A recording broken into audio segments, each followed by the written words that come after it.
jungle. It's either going to be a Kale or a Fizz jungle. And a Braum lock-in as well. This is some really nice peel, so that's a lot better setup right there for the Jinx. And I mean, Bonquishy's saying it right now in the chat, and Bonk's actually a really good friend of mine. But back to the game. But Corki, yeah, his damage is just so early game dependent. When there are so many picks on the board, and so many champions that are being played to such a high level, that just heavily outscale him, yet do similar amounts of damage in the same portions of the game. Corki's kind of just he's kind of like a stronger form of Ezreal right now, in my mind. Except for, you know, he sort of, once he's burned up that rocket barrage, he kind of falls off in damage. But we'll have to see how it goes. I mean, it's actually going to be a Thresh support and a Lulu, so there is so much utility here. And with this sort of pick, with this draft phase coming out from Team Nevi, I mean, you would expect a hyper carry somewhere in the lineup, but there's no real hyper carry. It's the lane bully of Lulu. You're going to be looking with Vi to try and come in, get a lot of ganks off early, get that snowballing, but you're up against a Fizz. Fizz isn't easy to gank. I mean, that's... Oh, Vi's going to have to gank bot, I feel. I mean, Jinx, yeah, she's incredibly immobile, but she's got Braum there. Jinx is really, really strong with Braum on the back, because she can proc Braum stuns incredibly quickly with the Pow Pow minigun, get the attack speed rolling, and then provide a lot of damage after that. And Braum's got a shield right there to stand in front, and I don't know. I can't say I'm impressed by these picks, especially, you know, from the side of Nevi, because they have so much magic damage. So much magic damage. And all it takes is just that little bit of magic resistance, and their entire composition and strategy can just go down the toilet so quickly. Yeah, you know, it's about, again, these extra damage threats that they've been talking about continuously, you know, now that the ADCs are such a crucial point once again.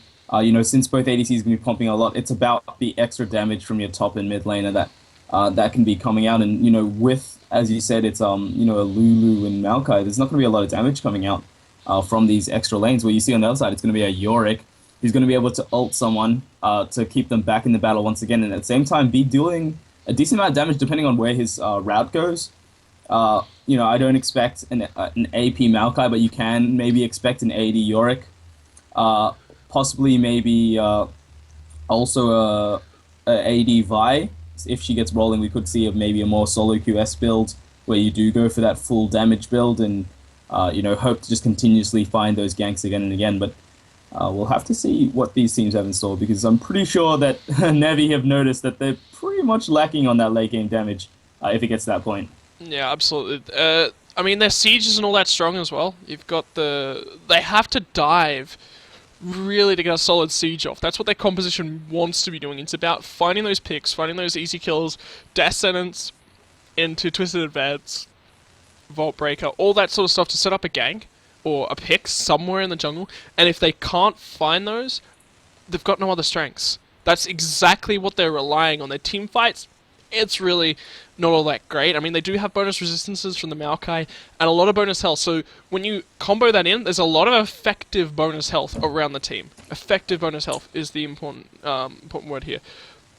But on the other side, you know, you've got a Braum that's going to be sitting there going, right, no one can get past me. Fizz is going to be looking to assassinate somebody. Lulu can look to counter that out. But, you know, there's no major damage threats. I actually see Fizz here. The Fizz first pick here is rather weak as well. We were talking about how Kog'Maw could be a really weak pick, and that's because he's very vulnerable to being picked off. Jinx is sort of in the same boat. She's a little bit different with her Get Excited passive, but Kog'Maw is heavily immobile. But Fizz is a terrible pick, first pick here, because of the composition. There's no one he can really go after, because there's no one that's huge damage threats. There's no one that he really wants to be blowing up. Everyone's just kind of like a bunch of utility, and I don't know, it's going to be interesting, but if you can get into that backline and look to be focused down, and then have the Divine Intervention come down on top of it, then he also has the Troll Pole, Playful Trickster. He can dodge a lot of damage very, very easily for his team. He can actually be a tank in this lineup, and sort of be more that front line in there trying to spit out a bunch of damage and then sort of kite back with these Playful Trickster and you know, just get out of that front line immediately after not being needed anymore.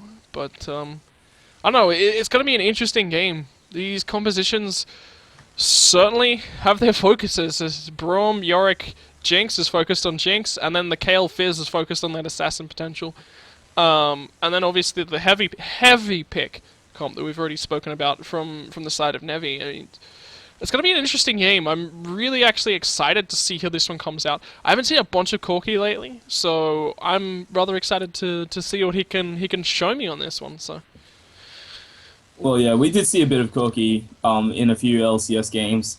I'm forgetting who's been playing them. I think it's in the NA LCS we've been seeing those, as those alternate picks to when, you can't get your hands on a Kog'Maw or a Tristana, but, since Tristana's been nerfed a bit, so we may see a bit less play of that, and, maybe a bit of change of ADCs very soon, which hopefully will be more present in the playoffs and the World Finals. Yep, absolutely. Getting quite close to loading in now. I believe we're just waiting on a few more people, and then we'll be in.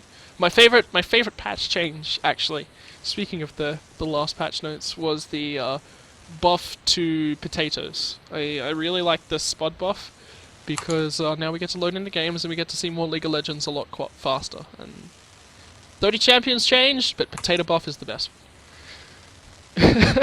Yeah, for sure. Not having to wait too long to get into games is definitely nice, but I do miss making sandwiches while waiting for my friends to load. You got one of those friends? Yeah, for sure.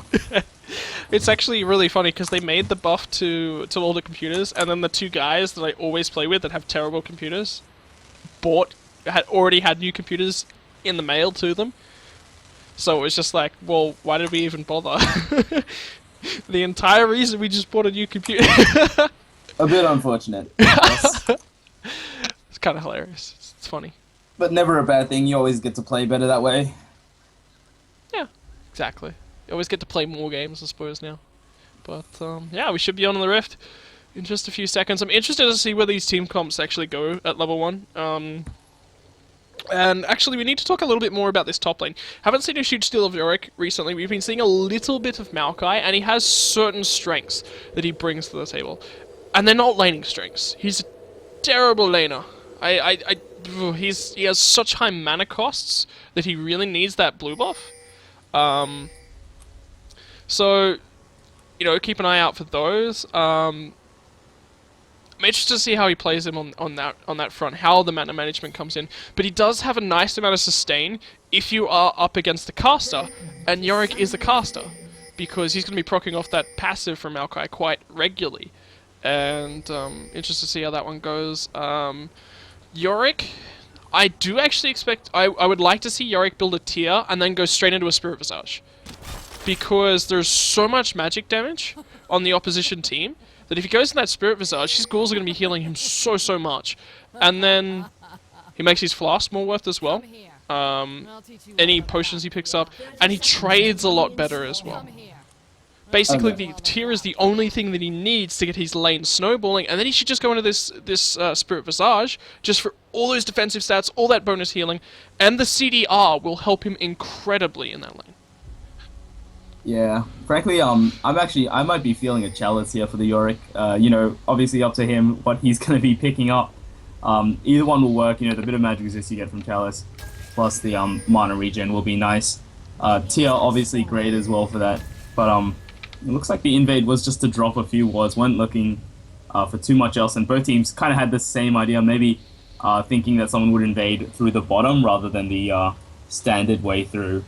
So they were probably hoping for someone to face check, and they didn't find anyone, but they will know about that, and they will know this buff is going down where they don't really have wards on the other side for that. Yeah, absolutely. So it's going to be Nevi that has all the knowledge right now, and knowledge is power. I mean, Kayle jungle, I'm expecting her to be going for Feral Flare, I think, because she can spit out a lot of damage from range with a Feral Flare. No other junglers really offer that utility with that one.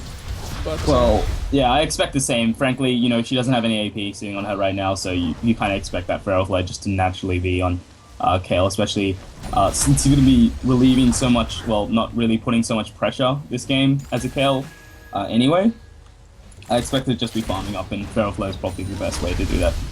Absolutely. I mean, really the only lane that she can look to pressure is maybe a level 3 mid to help out Fizz and get an early kill for him down. But other than that, there's not really any lanes that'll majorly benefit. I don't think Maokai is going to be killable up in the top lane. And as for down in the bottom lane, Corki Thresh, I'll have to wait and see. I just don't feel that Corki can put out enough harass. It's all skill shots, and if he can't put out that harass and find the skill shots that he's after, then he falls into oblivion and just becomes this totally useless threat later on. But here comes the first gank. Yeah, gank to the top lane. Peacocks gets knocked up, flash over to the side. I think he will still go down here, and they flash forward as well. Excel Calvert, and now we have help from Goober. He may be a bit too late. He will go down in first blood. Actually, in the mid lane. There you go. So Fizz was actually able to outplay and get the kill in the mid lane and get the first blood. That's important. Maokai delayed, not Maokai, sorry, Yorick delayed just enough. Burned his flash in the meantime. Maokai doesn't actually have to burn his flash on that gank, so he's got a huge advantage now for a long while. And he does have teleport, but there's a hook down the bottom lane. It does bring them back in. A bit of damage will be traded back, but nothing too crazy. But after trading 1-1, around the map, we do have jungle flash down, at least on the side. So, no more flash Vi ganks. That is really most of the time the only gank Vi can make within those first few minutes before, hitting level 6 and, making it effective. So great work for Excalibur, trying to get the ball rolling. And frankly, I would actually kind of prefer the kill to be on Vi, so pretty happy about that one. Absolutely. I mean, you mentioned it. Maokai's just going to go tanky, and there's not a lot more that he can bring to the table. Something else we didn't mention is that Yorick is looking for that kill potential with the Ignite as well. And Maokai has the TP, and so Yorick missed out on a lot of XP of that lane. So, right now he's sitting at level 3, Maokai's at level 4. That's actually going to affect that lane quite significantly. And, he doesn't have as much kill potential now as he previously did when he's slightly behind on that XP. And he needs to be able to farm something up very soon. He shouldn't be too terribly behind, I believe. I don't think they got too much EXP, but a teleport now to that bot lane. It's going to be a 4-man gank here.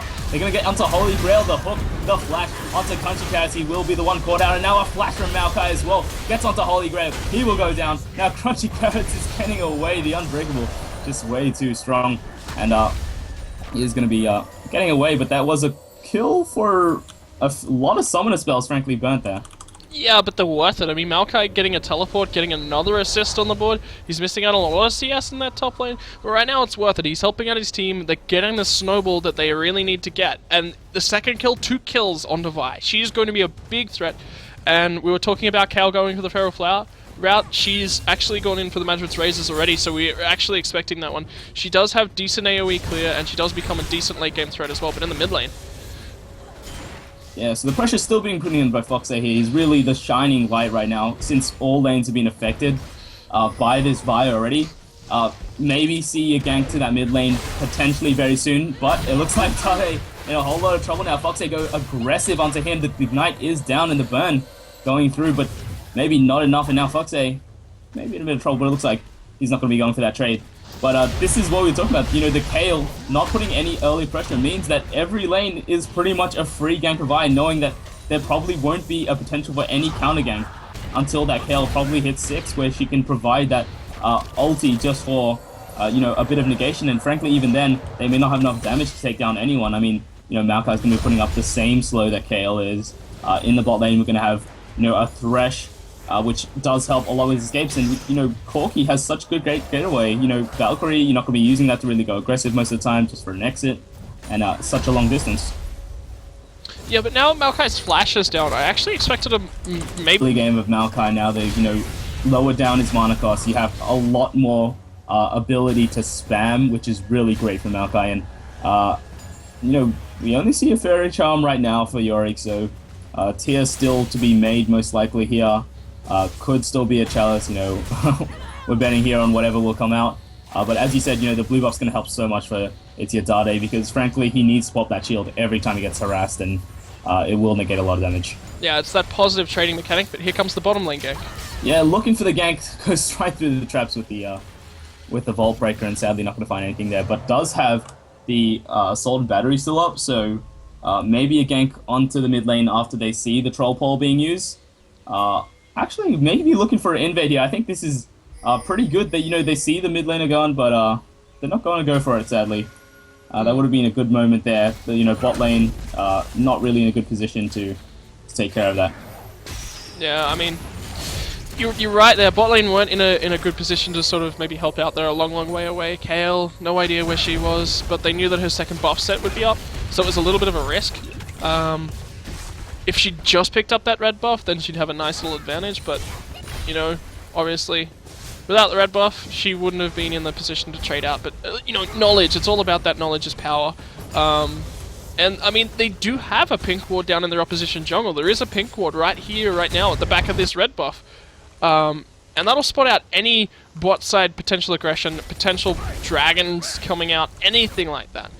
But Maokai's finally picked up that tier in the top lane. And he needed that one. He needed that one so bad. And Maokai's still able to win trades. He's got his Catalyst and Protector, so every time he levels up, he's got so much sustain. And then from the passive as well. Every time those spellcasts are going out, he's getting another stack. He's going to heal immensely off that one. And in the early game, it's actually quite a lot of heal, but here comes the gank at the bottom. Oh, and the flash Assault and Battery straight to Holy Grail, who will go down. Exalt Pelva picking up another one, and now Country Cats will probably not get away. Doppelganger picks up one, and he'll definitely need that in that lane as well. Yeah, absolutely. But, right now, all the bottom lane from Swindrome need to do is just sit back, play passively, pick up the creeps. They will get stronger. They are up on CS, even though they're down 1-0-1 in kills. It's actually a small CS lead, but with the Dragon on offer, there is knowledge of it here for Swindrome, but it's only a Fizz going in, and there's not really a lot they can do. Megadeth Rocket burned as well. They just didn't have the power right there. Losing that Dragon is a significant objective right now. I mean, they are actually winning every lane on CS for Swindrome, so at least that's back in their favor, but up in the top lane. Yeah, and it looks like just the best may go down here. Peacock's going full aggressive here, and just the best pops the ulti, and he actually just gets away with the movement speed. And, what I didn't realize here is, Maokai chose to pick up Crystalline Flask as well. I was actually pretty surprised with that. Most Maokais these days, you pick up a Doran's Ring or two in the early, and that automatically wins your lane. I mean, the potential from the damage from your Q, since they're so spammable, and the mana regen you get from Doran's Ring just sustains you enough to keep you relevant throughout most of the game. Mid lane right now. Yeah, Dade now getting the gank on, and Foxay looking for the forward pole trust, but he's going to flash out, so he'll be safe there. And bot lane's actually receiving a lot of pressure there, so that will probably be the tower down, and they really need this at this point because they are actually just a bit behind, actually trying to get the damage on, and those traps just perfectly in place. Holy Grail gonna get himself out of there. Yeah, absolutely. Get excited passive, setting himself up for that one. The Flame Chomper damage obviously aggravated the turret, but here's the gank in the middle, Nate. Oh, and the Vault Breaker misses completely into Dade and a whole lot of trouble. He doesn't have ulti and he will go down, and Foxay with the outplays completing that troll pole completely. Just trolling by there, so for that, but it's like aggression now in the bot lane. Country Cat's feeling it. He's trying to go straight in. The Valkyrie goes out, and now Ostar put in position he doesn't want to be in, and the exhaust goes down to Holy Grail. The one in trouble, the exhaust on the other side comes down as well, but Country Cat's still in a whole lot of trouble. Oh, the big one hits completely and trying to get away with the safeguard. Looks like they will just get away through that frostbite, and they will be safe, but a lot of summon spells trade in that bot lane again. Yeah, absolutely. And the advantage is being picked up there by the Sheen and Phage up against a Pickaxe and a Cloak of Agility. Cloak of Agility's a very expensive item that doesn't give you a huge amount of stats, so you got to remember that one. It's there, does a little bit, but it's only giving you crit chance, and crit chance isn't confirmed damage. So they need to set up their trades a little bit better and a little bit better time for it to work. But Vi and Kayle are going to be up in this top lane. Yeah, so they're both looking for the gank, and it's going to be a surprise for Guru there. He gets taken a lot of damage, and now the intervention comes in. He's trying to get out of Assault and Battery, keeps him in place. He will go down, but the ulti from Yorick may be enough to trade back at least one kill. Now GS the best, hole very low, but Goobear, what are you doing, mate? You're on a second life. You have to go for the kill, and he just goes down. Yep, 2-for-1 trade, and they could get this top turret here as well, which will trade back. the loss that they had with the bottom lane for the side of Nevi. They need this. They need this top lane. They need to keep the gold snowballing in their favor because they need the gold to be able to make those picks and make them work in the mid game. And I mean, if they get this turret, they're going to be very close to 1.5k, almost 2k ahead. And the items that they'll be picking up out of that will be a Trinity Force for Corki. Vi could be looking to go aggressive with their own Trinity Force or even a Black Cleaver. I actually prefer the Trinity first there. More importantly, Dunde's not getting the pun in the chat. I don't get it. Oh, right, I get it. Oh my god. I'm sorry, I'm bad. But yeah, I was just like, you do know there's a delay, but looks like teleport gank into that bot lane. That's gonna be beautifully placed traps. Just the best. Getting the great disengage you do get from Brom, and the traps. Just, it was sadly not a great gank from Maokai, and the teleport will be down, which means gives Yorick a bit of time to farm back up. Maokai's not gonna be too sad about that. He is actually ahead in gold due to all those assists he's been picking up. So the CS difference, doesn't really matter to him, but the tower damage does. So he should get back as soon as possible. Yeah, I mean, if he does lose that turret. Actually, Yorick is really exceptional at taking that turret. Take it incredibly quickly when you have 3 ghouls spamming attacks on it. And he's just going to focus on clearing out the creeps, because he needs those creeps. Yorick needs this gold in the early game, because he's not as big with no gold, whereas, Maokai can be just a big force with no gold. And initially when this trade started, this could be a fight to the death. Yeah, I think they're just going to choose to fight it out here, and they are burning quite a bit. It looks like it's going to be a slow battle today, guys. GS the Best not getting the better of it. He's trying to get out here, but it may have been a mistake. The Ignite goes down, but Peacock's actually, Peacock's actually taking a lot of damage there, and now GS the Best trying to get away. No flash, and now Vi comes for the cleanup. That was a 1v1, now a 2v1, now trying to trade back Looks like Boo Bear wants it in, and GS the Best, not having a ward in the right position. Oh, he actually gets the dodge with the twisted advance, but he will go down nonetheless, and now Excalibur wants a second kill. The intervention should be available, so Goober trying to get away here, and he will be left alone, and Excalibur trying to get in. Second Vault Breaker, does it hit? Is it going to hit? He's looking for it on the side. The speed maybe just be enough to get him out, but no, he's probably going to go down here. Yes, he will. That will be one more, and Excalibur will find the kill. Yeah, just a quick thing, Dundee, are you up to date on the live bar down the bottom? Oh yeah, my bad. Yeah, it was 3 seconds off something. So sorry about that. That's all good. But yeah, Kayle ran into the jungle. This is the advantage that does come out from picking up the boots of mobility over not having any boots. You do have a lot of pressure. And Kayle's going for an Ashes Tooth as well. I guess she's trying to clear out the jungle faster, and that will help her damage, but it's an expensive item, and it doesn't, give a huge deal of stats. It does give, on hit, attack speed, and some AP as well. And, but when comboed in with a Feral Flare, you got to be careful with, when you build it, because if you get it down late, then it's totally useless. You really need a Rylai's or something to make you tanky. And that's something as well that this blue team, Swindrome, they do lack, as we do see dragons alive, and there's going to be a fight over it. Yeah, I think this is a great play from Swindrome here. Going to be able to take this dragon, I think, very well, but the fight after may not be what they're looking for. That's going to be the playful tricks are going over from the waters, maybe not doing as much damage as they hope for. Now Ostar getting very low, they take him down, he'll be the first one. Now Foxade getting onto Isiadade, he goes down, and Excalibur Soul will go down. That's beautiful shutdown for Jinx there, now getting onto Doppelganger. Oh, that was a beautiful shot from Blind onto Doppelganger. He will go down, and that will be a double kill for Holy Grail, and he definitely deserves that one. Yeah, and that's exactly what Swindrome needed. And now look at the gold swing. It's 3k back into Swindrome's favor. They're just starting to pick up advantages across the board. If they do get this mid lane or bottom lane turrets, they are going to be in such a good position. And already you can see the composition coming out from Nevi. It's just going to be falling off so hard. Yeah, I saw the problem straight away. It's the 7 kills on Vi. I was going to say, before that fight, they really need to start spreading out these kills, because if Vi's the only one doing damage, it's a problem. And right there, you see it. They tried to get a good fight onto that dragon. They thought they were stronger, but it was completely the other way around, because you see these the gold being so spread out on the enemy side. I mean, the Yorick, being the only man who wasn't really relevant, was fighting up maybe one of their more relevant tanks up there, which was GS the best, and he didn't have TP up, so that was maybe a questionable choice here, but they are going to try to force this mid lane down. Yeah, I mean, if you're right there. If they're going to commit to a dragon fight, they need all 5 members right now. And, I don't know, this fight in the mid lane, this is probably not going to go down. Peacock needs to back up. He's got no mana. He needs to go back to base, top that one back up, and then come back in. But this mid turret will probably go down. This is going to be an interesting fight over this one.